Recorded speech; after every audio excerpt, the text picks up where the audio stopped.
Good evening, brethren. Welcome to tonight's Bible study. It's great to have you here with us tonight. Glad you could join us. We're in the middle of our Bible study on the book of Hebrews, in the middle of this multi-part series. If you're just now joining us sort of at this point in the series, I would encourage you after tonight's study to go back and listen especially to part one.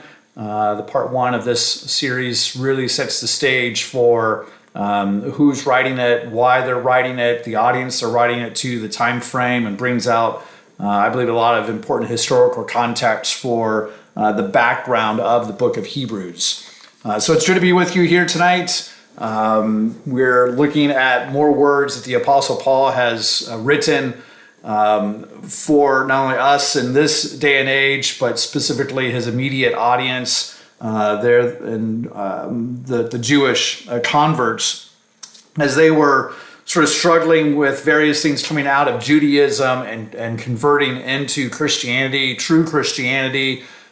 He was also warning them about some of the future events that would happen with the destruction of the temple and such, and helping them to make preparations, if you will, for what their religious life might look like once that temple structure is no longer there, once the rituals and ceremonies are done with from a physical perspective, but more importantly, how to live that true Christian life in their immediate lives. They were still struggling with a lot of these Judaistic concepts and rituals and things, and Paul writes the book of Hebrews to help those Jewish converts in a huge way. In the last Bible study 2 weeks ago, we talked about the current role of Jesus Christ. Oftentimes he's depicted sort of as this dead Savior. Even secular photos will have him sort of, dripping with blood and strung out on a cross and, in great agony and pain. And even secular pictures of him, which are not accurate by any means, but nonetheless, these secular pictures even portray him sort of as this dead and dying Savior. We also see scriptures in the Bible about him being this mighty King of Kings that returns with the armies of heaven. Obviously, we don't see that yet. This is still Satan's world. He's still the God of this age. So where does that put Jesus Christ today, now, for you and me? And so we talked about that in last time's Bible study, about him being our high priest. And even though it's sort of an Old Testament phrase, an Old Covenant type phrase, what that term high priest should mean to us today. Tonight, we're not actually going to go through any scriptures about rituals or ceremonies. We'll take a break from that aspect of Hebrews here tonight. But we are going to cover a very important topic tonight within the book of Hebrews. We'll actually only look at a few scriptures, but we'll look at sections of the Old Testament that the Jewish converts that Paul was writing to would have been very, very familiar with. And he tries to bring home to them the importance of not making the same mistake that their forefathers made in very big ways. And so the Apostle Paul still goes back to the Old Testament and pulls forward many important concepts and essentially tells them, you be very careful not to fall into these same pitfalls that your forefathers fell into. Otherwise, you'll see similar results as far as wrath and destruction from God. So tonight I want to specifically talk about how Israel departed from the living God. That's a phrase that the Apostle Paul uses. Israel departs from the living God. And hopefully it will give us some introspection even into our own lives to make sure that we also don't fall into many of those same pitfalls. So if you'll please bow your heads where you are, let's begin tonight's Bible study with prayer. Okay, let's begin. Let's start over in the book of Psalms. I would like to turn to the 95th Psalm. If you'll go there with me, please. Let's begin with Psalm chapter 97. There's a little section break in my Bible in the middle part of verse 7. I want to pick up at the end of verse 7. So this is Psalm chapter 95, verse 7. Now this is written by David, just so that we set that stage up front. Your Bible may not have that notation. Hebrews chapter 4 and verse 7. The Apostle Paul tells us that David wrote this psalm. And so we know from the Apostle Paul through the inspiration of God that this is David who is who is saying these words. So David writes here in Psalm chapter 95, the second part of verse 7. He says, "Today, if you will hear his voice, do not harden your hearts as in the rebellion, as in the days of trial in the wilderness." At this point, Israel was being led out of Egypt. They were being taken by God at the hand of Moses to the promised land. This is, interestingly, what we picture each spring holy day, isn't it? We picture ourselves coming out of our own spiritual Egypts, out of that land of sin, out of that mindset of sin, leaving that behind and replacing it with God's mindset, eating in of that true bread of life, pictured by that unleavened bread that we eat each day. As we talked about in my last sermon this past Sabbath, this is also representative of us rejecting Satan's government, rejecting his way of life, and being only to... Sorry, I'm losing my train of thought here. Rejecting Satan's government and influence and fully committing to God's way of life. So this is David here saying, don't harden your hearts. This is in his time life, in his time frame of history. He's telling those who would listen, don't harden your hearts. Okay, so this is not a quote directly back to the nation of Israel, and he's sort of reciting something Moses had already said, for example. This is David saying these words in David's time, and he's encouraging Israel not to harden their hearts. Don't harden your hearts because God allowed your forefathers to wander for 40 years. So don't harden your hearts. Verse 9,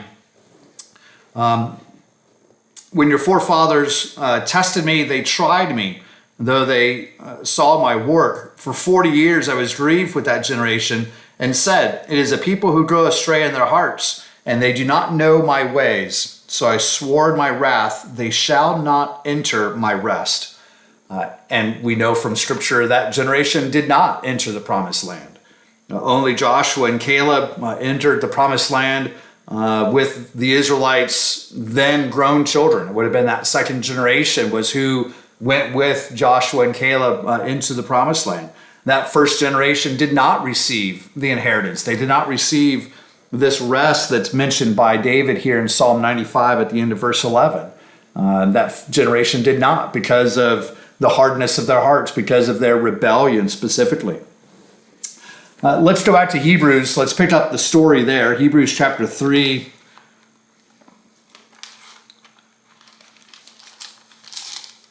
Hebrews, the 3rd chapter.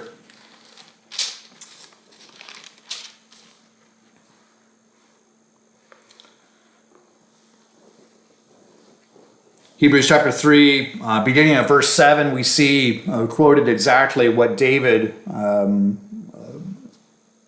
wrote in the Psalm, back in Psalm chapter 95. We won't take the time to read back through that. But notice verse 12.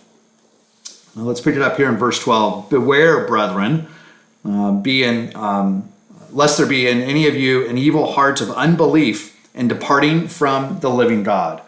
So David quotes this section of Scripture that talks about not hardening your hearts, about wandering in the wilderness for 40 years. There's a rebellion that's mentioned, and then that particular generation not being able to enter into the promised land, into God's rest. And so then coming to Paul's time frame, that 63 AD time frame, he's saying, brethren, beware. Don't make the same mistake. Don't let this evil of unbelief be in your heart. The warning of David was that if they did not continue to obey God, if they continued in unbelief and in disobedience, that they also would not enter into any final rest from all of their troubles in this life and the curses that would be brought on them as a result. And so it's interesting that Paul here reaches back to Psalm 95 and says, okay, this is what your forefathers experienced. They rebelled, they were hard in their hearts, they were disobedient to God, and as a result, they left the ways of God, and God did not allow them into the promised land. Paul's saying, take that whole package and let's bring it forward now to 63 AD, where Paul is writing to the members, those Jewish converts, and he's saying this package still applies. This package of cautiousness should still be applied in each of your lives. There are three specific comments I want to bring out here regarding verse 12. The first, notice that he begins with the word brethren. Beware, brethren. Okay, so this is not some evangelical type movement of let's go around and knock on doorstops and try to get people to be converted because of what we're doing, what we're saying, our message, that sort of thing. We know from other sections of Scripture that's not our role, that's the Father's role. It's God the Father that does the calling. He draws them through Jesus Christ and so on. But notice Paul here is specifically addressing the brethren. Okay, he's not addressing the Gentiles. He's not addressing the world at large. He's addressing the brethren. Paul here is speaking to the true Christians, the brethren who had been begotten by God, who had received his Holy Spirit. This is the audience. Again, so you take what David wrote, what Paul is quoting from Psalm 95, and now that is being applied directly to these church members, these converted, called, chosen, faithful, these individuals who are on that road to the kingdom that are seeking to follow God's way of life. This is the audience that Paul is talking to, not some average Joe walking the street. This message is personal for the people of God. Secondly, he says, lest there be in any of you an evil heart of unbelief. The word unbelief is interesting here. It can also be translated disobedience. It's not that they didn't believe in God. We know from other scriptures in the Bible that even the demons believe that there is a God. So we're not just talking about some atheistic concept here of unbelief in a God or in the God from that perspective.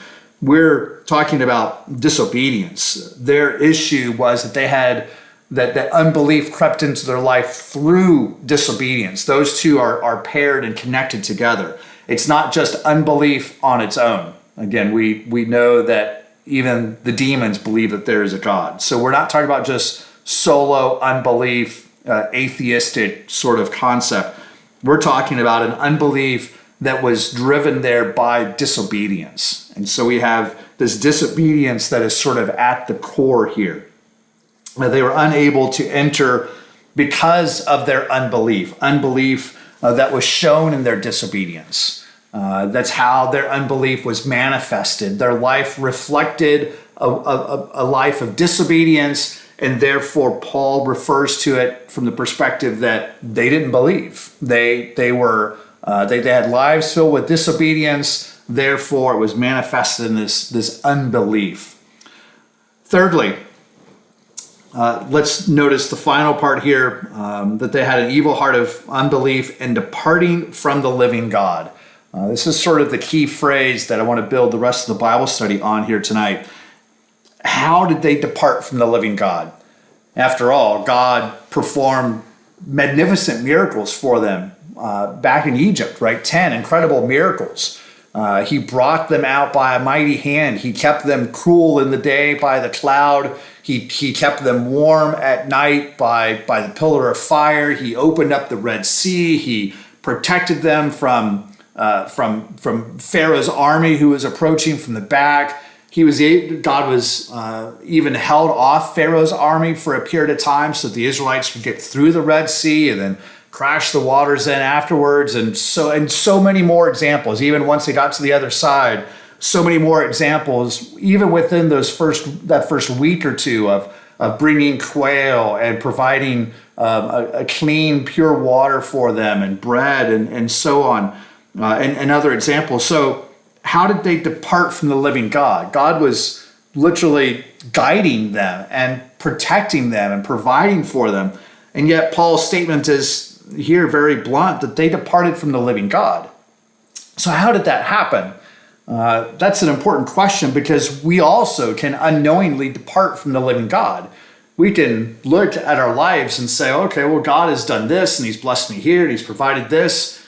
But yet we can fall into the same situation that the ancient Israelites did and have this sense of disobedience that results in an unbelief that causes us then to depart from the living God.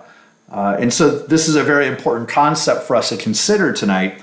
I want to spend a little bit of time here and fully understand how the Israelites departed from the living God. Because again, there's application here for us to make sure that we don't also unknowingly depart from the living God. So there are two primary ways that the people departed.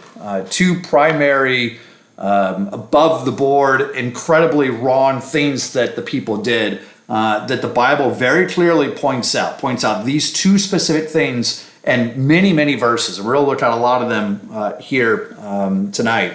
Let's start back in Exodus chapter 16. If you'll go with me, please, to Exodus chapter 16.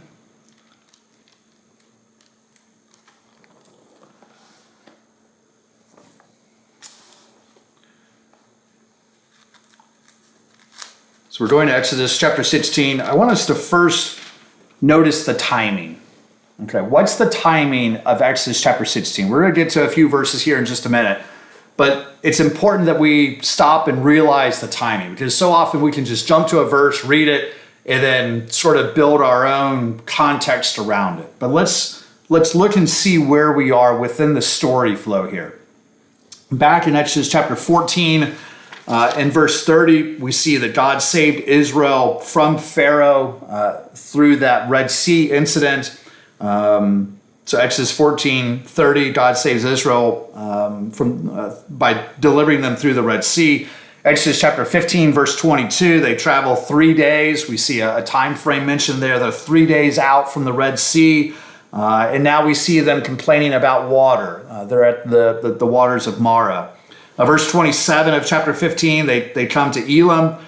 They camp there by some water wells and a whole lot of palm trees.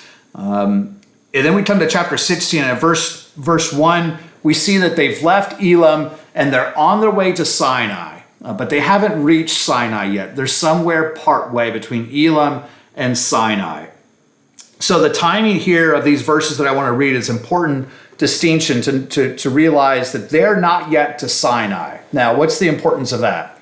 Well, the obvious things are then, as this puts us before the giving of the Ten Commandments to Moses, where God's hand writes them on those tablets of stone. So we're before the Ten Commandments given. We're before they arrive, obviously, to Sinai. This is before the Old Covenant instruction is given. This is before the golden calf and all of those instances. We're before all of that. We're not even to Sinai yet. Exodus chapter 16, notice verse 14. Verse 4, sorry, let's read Exodus chapter 16 and verse 4. Then the Lord said to Moses, "Behold, I will rain bread from heaven for you, and the people shall go out and gather a certain quota every day, that I may test them, whether they will walk in my law or not. And it shall be on the 6th day that they shall prepare what they bring in, and it shall be twice as much as they gather daily." So here we see instruction from God that he's going to rain down bread from heaven. The Israelites would, in later verses, call this bread manna. But God would deliver this certain quota, just enough for that person, each of the 6 days, each of the 6 common days. And the instruction and later verses would be, don't take more than you can consume in that day, because anything left over overnight, by the next day it'll stink, it'll have worms, it'll be stinky and smelly and that sort of thing. So you're only gathering what you need for that day. God is providing for you each and every day. And there's a tremendous lesson, I believe, in that. If we connect that even back to Matthew 6, verse 34, that sufficient for the day is sort of the statement there, that you worry one day at a time. And here we see God even delivering the Israelites in that method. He's not giving them a whole week at a time. He's not opening up sort of the grocery store of heaven and saying, come fill your storehouses and stock your shelves, and and then you're on your own. Right? God's saying, no, every day I will provide food for you. You take what you need for that day. Then, as the instruction is given, on the 6th day, God said he would give twice as much. So days 1 through 5 was a normal quota. Day 6 was twice enough, because then on the 7th day, on the Sabbath, there would be no bread from heaven. And so that 6-day bread, God miraculously caused it not to stink, not to go rotten, not to develop worms or any of those other things. That bread was healthy and edible for not only the 6th day, but then could also be eaten on the Sabbath day as well. Then back to the first day of the week, those daily rations would continue and that cycle would repeat. Let's notice verse 22. Exodus chapter 16, verse 22. And so it was on the 6th day that they gathered twice as much bread, 2 omers for each one, and all the rulers of the congregation came and told Moses. Verse 23, then he said to them, this is what the Lord has said, tomorrow is a Sabbath rest, a holy Sabbath to the Lord. Bake what you will bake today, boil what you will boil, and lay up for yourselves all that remains to be kept until morning. So they laid it up till morning as Moses commanded, and it did not stink, nor were there any worms in it.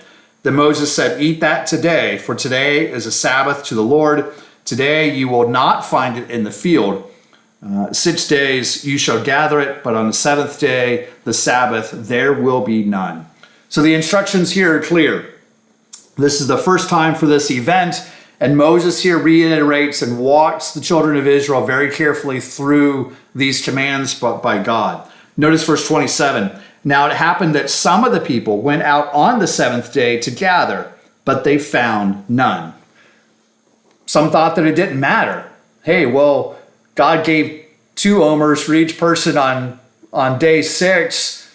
I filled myself to the full. Or I gave it away, or whatever it was. I'm going back on the 7th day for more. And what they're finding is that there was nothing there. There was nothing in the field for them to take. For whatever reason, some had unbelief. Some failed to trust God. For whatever reason was going through their head, whatever human reasoning they were displaying, they displayed unbelief. They disobeyed God.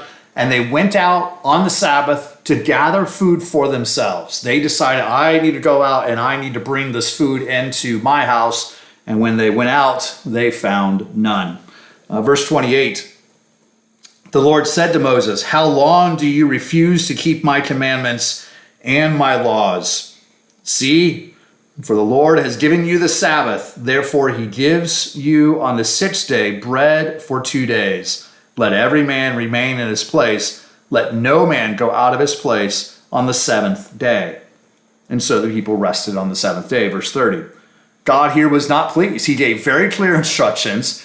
He told them exactly what they were to do, when they were to do it. He did not leave them hungry. He gave specific instructions. He miraculously took care of the manna so it would last. The extra portion would last from day 6 into the Sabbath day.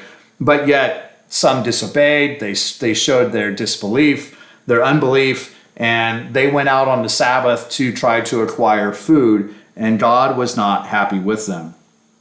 We see this command being given again here prior to Sinai. This is well before the 10 Commandments were written on stone. It's prior to the Old Covenant. The people didn't know these things would come. They didn't know what was lying ahead. They didn't know what mount they would go to and what would happen on that mount and even what they would do, much less what God would do. Okay, so we can't say, well, yeah, they should have known that these things were happening. They had no idea, right? They had no idea what the next day would bring. God was providing food from them day by day, and he was teaching them along the way. And yet the people are already showing unbelief through their disobedience. It should be noted here that the Sabbath command was established before the Old Covenant. And as such, the Old Covenant could not take away the Sabbath day. Many will say, well, the Old Covenant is done away with. It's been replaced by the New. Oh, and included in that is the Sabbath. No, the Sabbath was not established with the Old Covenant. Therefore, the Old Covenant cannot take away the Sabbath. Moses did not bring that law, and so Moses could not take that law away. But we do see incredible frustration from God that he voices here again in verse 28. How long will you refuse to keep my way of life?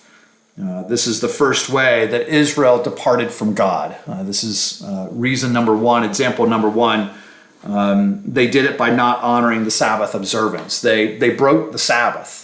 And so this is the first way of the two primary ways of how they departed from the living God, as Paul stated back in Hebrews chapter 3. Okay, let's skip ahead in the story to Exodus chapter 32. Let's see the second example. Exodus chapter 32. At this point now, the Ten Commandments have been given. The laws in the Old Testament are given. Sacrifices, the offerings are given. There's even instructions on how to build and construct the altar. The details of the tabernacle, all of those have been given. Aaron's household as the priestly household has also been established, and other miscellaneous details and instructions necessary for the worship and obedience of God. So 40 days, God taught Moses and gave instructions to his people. So we're within that 40-day window now where Moses is up on Mount Sinai. Let's pick up the story here in Exodus chapter 32, verse 1. Now when the people saw that Moses delayed coming down from the mountain, the people gathered together to Aaron and said to him, "Come, make us gods that shall go before us. And as for this Moses, the man who brought us up out of the land of Egypt, we do not know what has become of him." And Aaron said to them, "Break off the golden earrings which are in the ears of your wives, your sons, your daughters, and bring them to me." So all the people broke off the golden earrings which were in their ears, brought them to Aaron, and received the gold from their hand, and he fashioned it with an engraving tool and made a molded calf.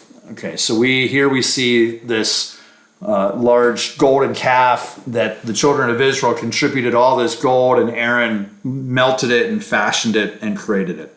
This is obviously a very sad time in Israel's history, especially seeing what God had just done for them months prior, releasing them as slaves of Egypt, bringing them through the Red Sea, the bread from heaven, the quail, the fresh water, the palm trees, and now being able to teach them what an incredible show of disobedience that the nation here is displaying through their desire to sort of scuff off this Moses. We don't know what's happened to him, and to build this golden calf.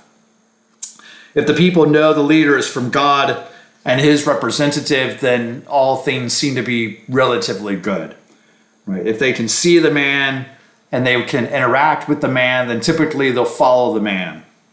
But remove the man, take away the leader of the people, and what happens? Well, here in Exodus chapter 32, we see the results of that. Here we see 40 days later that the leader has been occupied. He's been busy, rightfully busy, but nonetheless absent. And the people are getting antsy.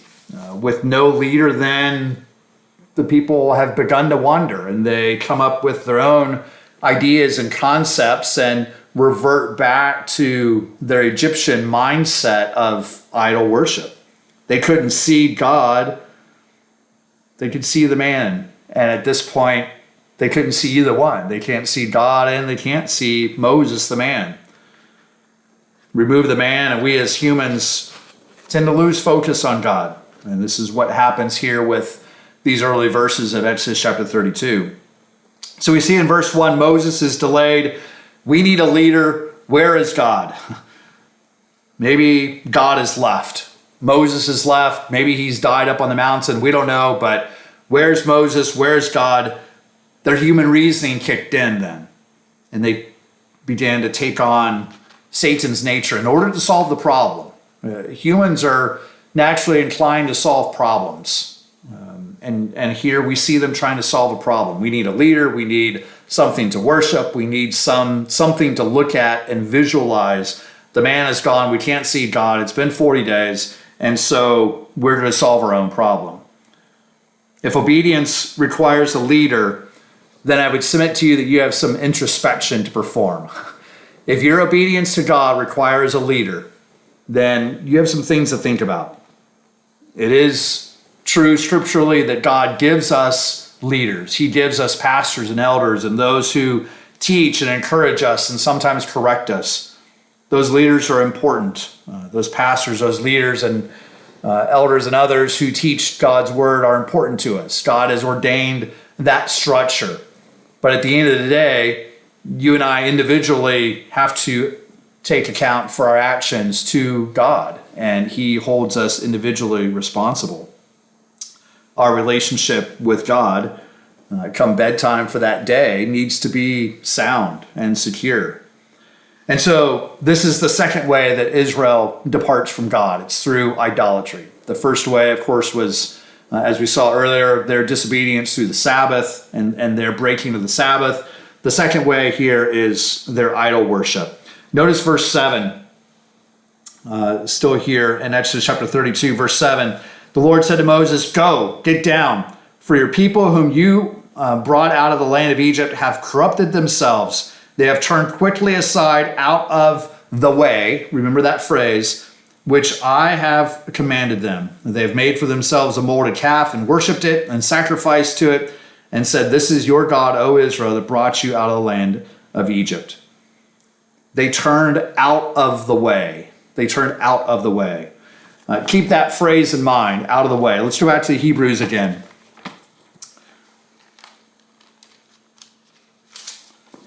Hebrews chapter 3. Maybe you'll recall this verse or this phrase from what we read at the very beginning in Psalm 95.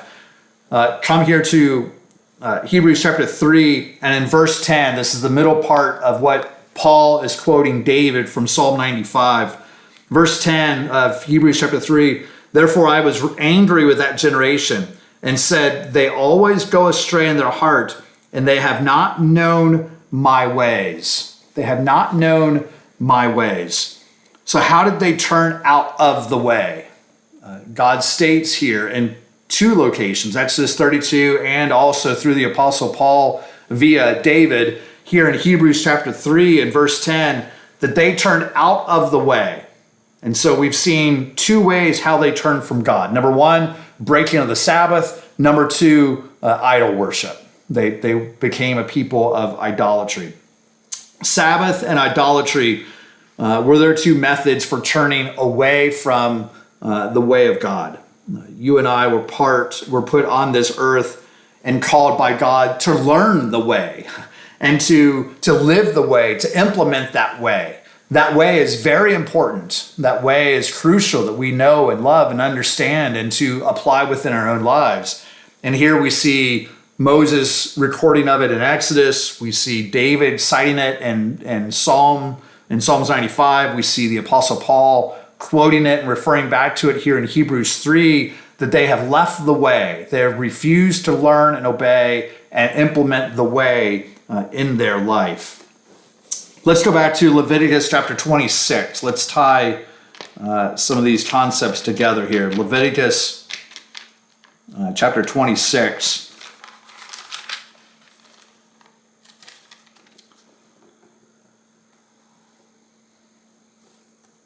Leviticus chapter 26. Let's tie these two reasons together. This is not just Ed Dow coming up with it and saying, "Oh, I think it's the Sabbath and I think it's idolatry." No, let's turn to Leviticus chapter 26 and let's see that these two are absolutely, without a doubt, the two reasons. Notice Leviticus chapter 26, verse 1. "You shall not make idols for yourselves. Neither a carved image nor a sacred pillar shall you rear up for yourselves.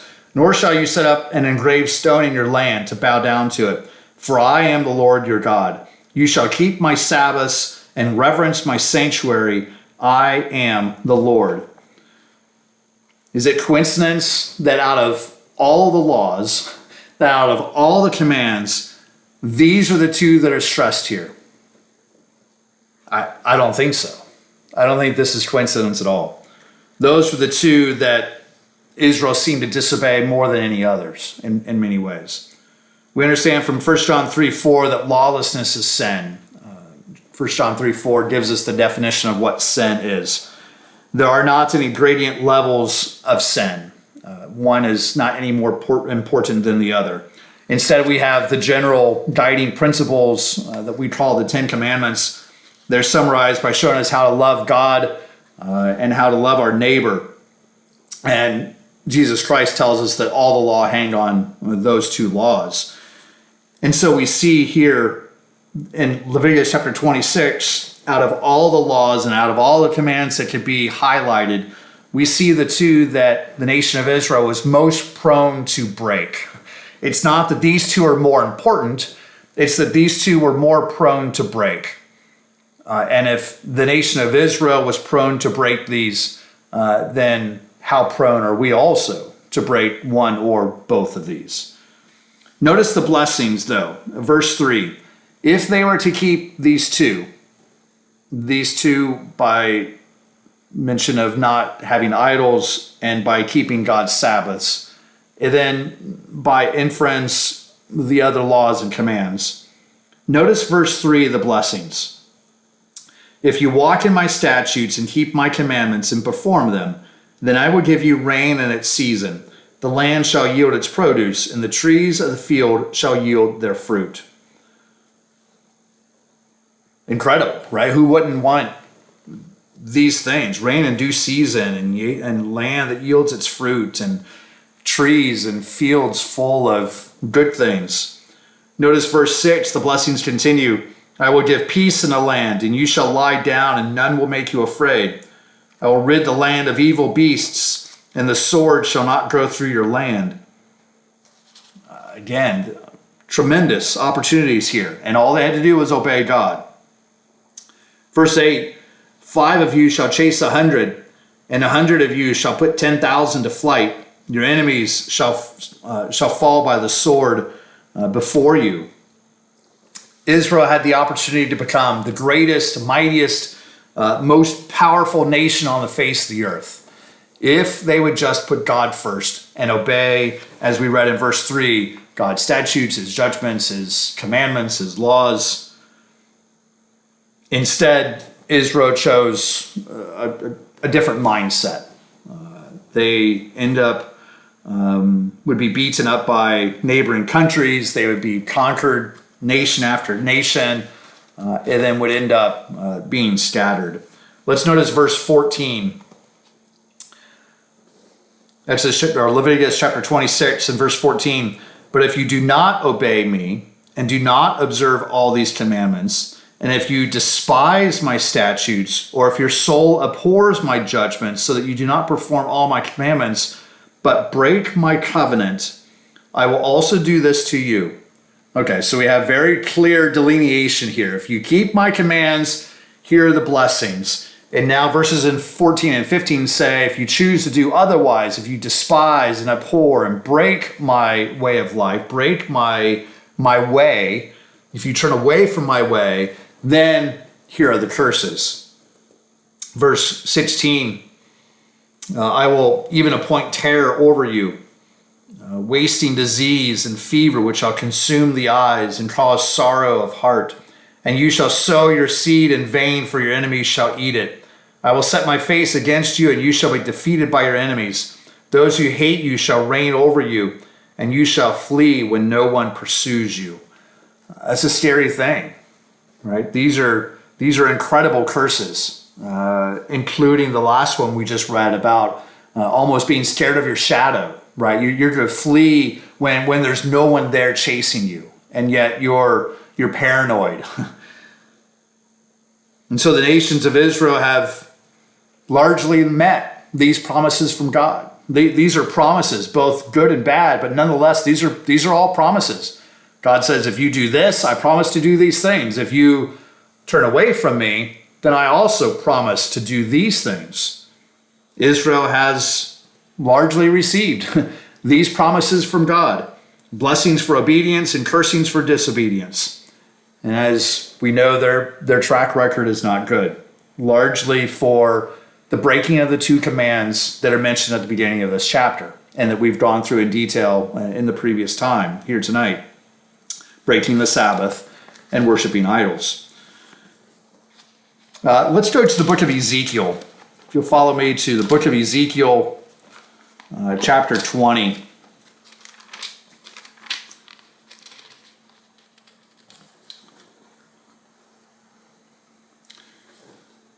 Ezekiel chapter 20, at this point, the nation of Israel has split after King Solomon. The kingdom split into the northern kingdom and the southern kingdom. So Ezekiel here, we're reading verses, we will read verses about the kingdom of Israel, those northern 10 tribes. Notice Ezekiel chapter 20 and verse 10. Therefore I made them to go out of the land of Egypt and brought them into the wilderness. And I gave them my statutes, which showed them my judgments, which if a man does, he shall live by them. Moreover, I gave them my Sabbaths to be a sign between them and me, that they might know that I am the Lord who sanctifies them. Yet the house of Israel rebelled against me in the wilderness. They did not walk in my statutes, they despised my judgments, which if a man does, he shall live by them. And they greatly defiled my Sabbaths. Then I said I would pour out my fury on them in the wilderness to consume them. But I acted for my name's sake, that it should not be profaned before the Gentiles, in whose sight I had brought them out. So I also raised my hand in an oath to them in the wilderness, that I would not bring them into the land which I had given them, flowing with milk and honey, the glory of all the lands, because they despised my judgments, did not walk in my statutes, but profaned my Sabbaths, for their heart went after their idols. Nevertheless, my eyes spared them from destruction. I did not make an end of them in the wilderness. Again, here we see even the prophet Ezekiel recording for us these two commands that they constantly were breaking. We see it in verse 16, the breaking of the Sabbaths and the worshiping of idols. We see those two things being connected. We see that God gave the Sabbath as a sign so that they would know who the true God is and how to worship him. These are not two random commands that they kept breaking. They are absolutely connected. The Sabbath and idol worship are absolutely connected.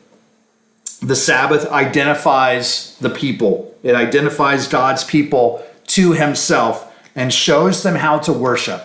And when we break the Sabbath, then it breaks that connection between God identifying his people. When we bring in the idol worship, then it breaks the ability for his people to be able to worship properly.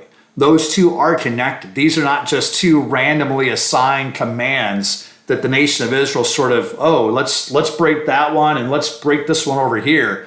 No, these are connected. Breaking the Sabbath removes the identification. It's the sign, as we read here in Ezekiel 20. It's the sign that identifies the people. And by breaking the Sabbath, you break the identification. Worshipping idols disgraces the relationship between God and his people. It removes that ability to properly worship, because now you're no longer worshiping the proper entity. You're no longer worshiping the proper God. You're worshiping some man-made, some fictitious piece of wood or stone or whatever it is. Sabbath keeping and worshiping are the one that the true God interconnected. God himself interconnected those, and they can't be separated. Notice verse 23. We'll read verses 23 and 24. I also raised my hand in an oath to those in the wilderness that I would scatter them among the Gentiles and disperse them throughout the countries. We can insert the word or the question why, because verse 24 then goes on to answer it. So verse 23, he again makes this promise. Because of what they did, I will scatter them among the Gentiles. Why? Verse 24, because they had not executed my judgments, but had despised my statutes, profaned my Sabbaths, and their eyes were fixed on their fathers' idols. Again, those two come up. Profane my Sabbath, and they were fixed on their fathers' idols. They broke the Sabbath that identified who God's people were, and they committed idolatry, which broke that relationship of worship to the one true God. Idolatry and Sabbath breaking has been the two great sins of Israel. That's why they were taken captive. That's why, as we see here in Ezekiel 20, that they were scattered. For the sake of time, you can examine similar statements regarding the southern kingdom, the kingdom of Judah, You can read Jeremiah chapter 17, verses 21 through 27. That's Jeremiah 17, 21 through 27, to see similar statements about the other nation, about the kingdom of Judah. These warnings from God were not just to the northern kingdom, but to the southern kingdom as well. Both kingdoms failed to keep properly the Sabbath and to remove their idols. So let's come back to us. How does this apply for us today? We've spent a lot of time in the Old Testament. We've seen what Paul wrote. Paul quotes David, who also points back to these early days of the nations of Israel. How does this apply to us?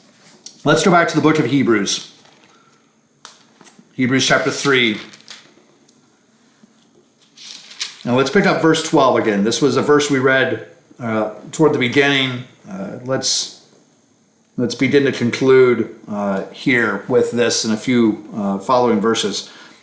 Hebrews chapter 3 and verse 12. Beware, brethren, intimate, close, God's people. Beware, brethren, lest there be in any of you an evil heart of unbelief that leads to disobedience and departing from the living God. Be mindful that your actions don't cause you to depart from the living God. Any one of us, highly likely, would not purposefully depart from the living God, right? That's something we would not conceive of doing, right? We have scriptures in the Bible that talk about willfully sinning and cursing God's Spirit and blaspheming the Spirit and putting that hand up symbolically and saying, "Get away from me, God, I want nothing from you." Right? Very, very, very few of us likely would do anything like that. But yet we see this profound and powerful statement here by the Apostle Paul saying, be careful. Be careful that this mindset doesn't creep into you. And it's not a mindset of just willfully walking away, but it's this evil heart of unbelief in departing from the living God.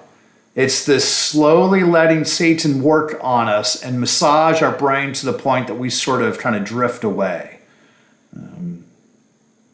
Paul, again, quoting David, who is reciting events of Israel's past or the verses before, this makes Israel's past critically important for us today. The fact that Paul is quoting David, who is recalling events of Israel's past, and then all of that is bundled for our learning and admonition and instruction today, makes Israel's past very important for us. Are we departing from the living God by unbelief through disobedience? Are we doing that in any way? We can say we keep the Sabbath. We can say we have no idols. But are those true statements? Are those really, really true statements? Do we keep the Sabbath as was commanded pre-Sinai? Do we keep the Sabbath in that way? Have we eradicated everything that comes to a higher priority than the living God? Have we? It doesn't mean that we don't, we've gotten rid of all the little statues or the angels in our front flower beds. Maybe we've gotten rid of all that, and those are good things. But think outside the box. Is there something else that takes your priority over the living God? If so, that's an idol in your life. It's taking a higher priority than God. These are questions for us to seriously consider. These two predate the Old Covenant, and Paul gives them incredible weight that they are still just as valid as today. Let's pick up here in verse 16 of Hebrews 3. For who, having heard, rebelled? Indeed, was not all who came out of Egypt led by Moses? Now with whom was he angry 40 years? Was it not with those who sinned, whose corpses fell in the wilderness? And to whom did he swear that they would not enter his rest, but to those who did not obey? So we see that they could not enter in because of unbelief. Unbelief that was packaged with the disobedience. There was a lack of faith here. This is another component. There was a lack of faith. They disobeyed. And as a result, they had this growing unbelief, this non-trust, non-faith, non-desire, there was no desire to continue in the way. And so it's an interesting series of questions and answers that Paul goes through in verse 16. Who rebelled? Who was brought out? Who is he angry with? Where did they die? Who did he swear would not enter the rest? This was all the same people. They could not enter into a physical rest that was represented by the promised land and all of its associated blessings because of their unbelief that was shown through disobedience. They simply lacked the faith to trust God for what he was promising. So in conclusion tonight, brethren, we've covered only a few verses here in Hebrews chapter 3, but we've laid a solid foundation for the topic that we'll cover next week as we pick up some phrases and verses within chapter 4. Tonight we saw how Israel departed from God through their breaking of the Sabbath as well as through their idol worship. And God calls them out for these two primary sins throughout their existence and shows us the immense importance that God places on how and when we worship. How and when we worship. Those are tremendously important things to God. We don't get to choose those things. God has clearly identified how and when and through what mechanisms and all the associated details about his Sabbath and how we come before him. So next time I want to look into more depth about the rest that we've hinted at here tonight, this Sabbath rest, this promised rest, and we'll go into a little more detail in chapter 4 next time. So in the meantime, enjoy your evening. Have a great night. Thanks for joining.